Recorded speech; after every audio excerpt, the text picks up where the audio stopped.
Hi, hello, నమస్తే. ఒక మంచి పద్యం.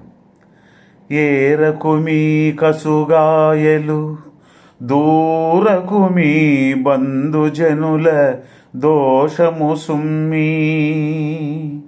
ఏరకు మీ కసుగాయలు దూరకు మీ బంధుజనుల దోషము సుమ్మి. పారకు మీరణమందున మీరకు మీ గురువులాజ్ఞ మేదిని సుమతి.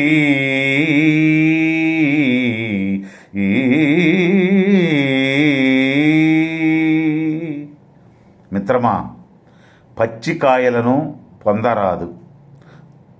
ఎందుకంటే పండకుండా ఉండే పచ్చికాయలను ఎప్పుడు కూడా కోయకూడదు. చుట్టాలను తిట్టరాదు, అది మహాపాపం. ఎందుకంటే వాళ్ళని తిట్టిన వెంటనే మనకు ఆ పాపం, మనల్ని ఇంకోరెవరైనా తిడతారు. కాబట్టి చుట్టాలను తిట్టరాదు. యుద్ధము నుండి పారిపోరాదు. యుద్ధము నుండి పారిపోరాదు అంటే జీవితం అని యుద్ధం. జీవితంలో జీవితం అంటేనే జీవించేదాన్ని జీవితం అంటారు. దాని నుంచి మనం పారిపోకూడదు భయపడిపోయి. గురువు మొదలగు పెద్దల మాటలు దాటరాదు. ఎందుకంటే గురువు మనకు జ్ఞానాన్ని ప్రసాదించేవాడు. పెద్దలు అంటే తల్లిదండ్రులు.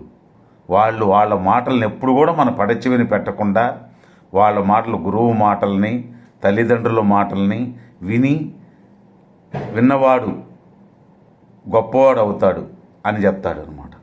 కాబట్టి గురువు మొదలగు పెద్దల మాటలు పెడచెవన పెట్టి వాళ్ళ మాటలను దాటకుండా జీవించాలి. అదే ఈ పద్యంలోని తాత్పర్యం.